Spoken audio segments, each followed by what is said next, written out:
السلام عليكم ورحمة الله وبركاته. مرحبا بكم معي في فيديو جديد. اليوم ان شاء الله جيت نشارك معكم واحد مادلينات كيجيو زوينين ما شاء الله. نبداو على بركة الله. درت هنايا كاس مع مرش ديال السنيده. بالنسبه للسنيده انا كانت غليظه شويه، زدت طحنتها ودرت هنا جوج ديال البيضات، يعني ضروري يكونوا بحرارة الغرفة. طربتهم مزيان، حاولوا البنات طربوا مزيان حتى يتبدل اللون ديال البيض ديالنا. ضروري تكونوا جبدتوهم قبل من الثلاجة باش كيطلعوا لينا مزيان. هنا بقيت كنطربهم حتى تبدل اللون ديالهم على الشكل هذا، يعني طربوهم مزيان البنات. قد ما خدمتو السنيده والبيض في الاول قد ما كيجي كيكه ديالنا زوينه. هنايا ضفت واحد نص كاس ديال الزيت.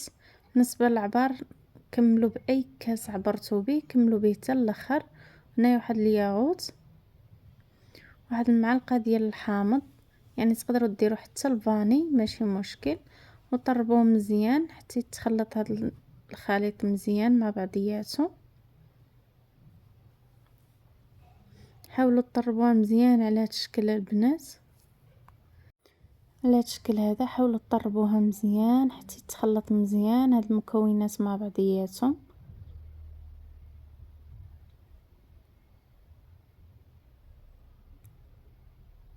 المهم حاولت نطربها مزيان.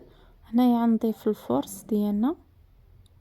بالنسبه لهاد الكاس يعني كيدير زلافه ديال الفرص، يعني رابعه ديال الفرص ما خويتهاش كامله، واحد شويه ديال خميره ديال الحلوى. حاولوا الفرص ما تضيفوش دقه واحده حيت كاين اللي كيشرب وكاين اللي لا، يعني نحاولوا نضيفوا بشويه بشويه حتى نشوفوا الخليط ديالنا كيفاش رجع، عاد نزيدو نضيفوا الفرص.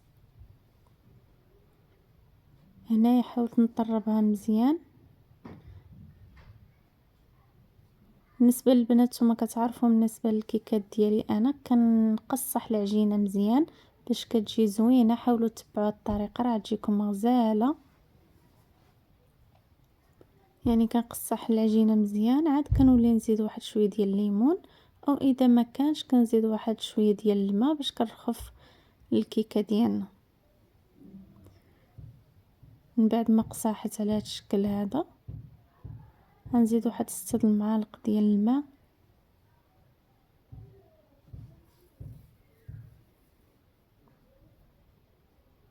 وغنبدا نطربو. راه كيرجع الخليط زوين ما شاء الله اذا زدتوه. حتى المادلينات راه ما كيبغيوش يعني الكيكه ديالنا تكون جاريه، يعني كيبغيها شويه مرخوفه على هذا الشكل. اذا ما تقطعاتش ليكم عرفوا ان الكيك ديالكم ناجح. هنا من بعد غنبدا نعمرهم غير بشويه. بالنسبه لهذا الكويغطات اللي خديت انا ديال المادلينات صغار شويه، نشوفوا نتوما على حسب العبار اللي خديتو، ما نعمرهمش بزاف. غنبقى على هذا الشكل حتى نكملهم ونرجع معكم.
هنايا بالنسبه لهنايا من بعد ما كملتهم انا عندي غير شويه ديال الشوكولاط حبيبات هو اللي زينت بيهم. يعني التزيين دائما كيبقى اختياري، اللي متوفر عندنا في الدار هو اللي كنديروه. بالنسبه للبنات كيقولوا لك على حسب الفران، اذا كان عندكم ديال الغاز كتخشيوها وهو بارد، اما اذا كان ديال الضو يعني كنخليه واحد شويه حتى كيسخن عاد كنخشيو الكيكه ديالنا. هنا من بعد ما طيب نرجع معكم. هذه البنات المادلينات ديالنا كيجيو على هذا الشكل هذا. بالنسبه اللي كيقول شحال كيخرجوا، راه كيخرجوا 24، يعني كتخرج لنا داك الخليط 24 حبه. وهادو حتى هما درتهم كيجيو على هذا الشكل هذا، يعني درتهم كبار شويه.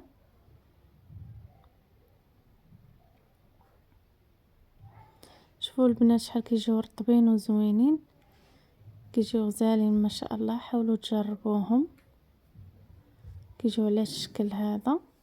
غنحاول نفتح معكم شي وحده ونشوفوا كيفاش كيجيو من الداخل.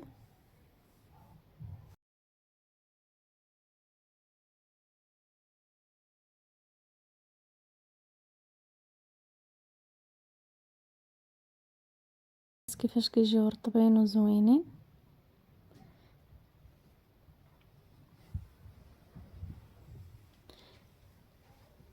غنفتح معكم حتى واحد الوحده، شوفوا كيفاش كتجي. صراحه كتجي بحال ديال الزنقه، كتجي زوينه بزاف ورطبه ومحمرين كاملين بحال ديال الزنقه تماما رطبين.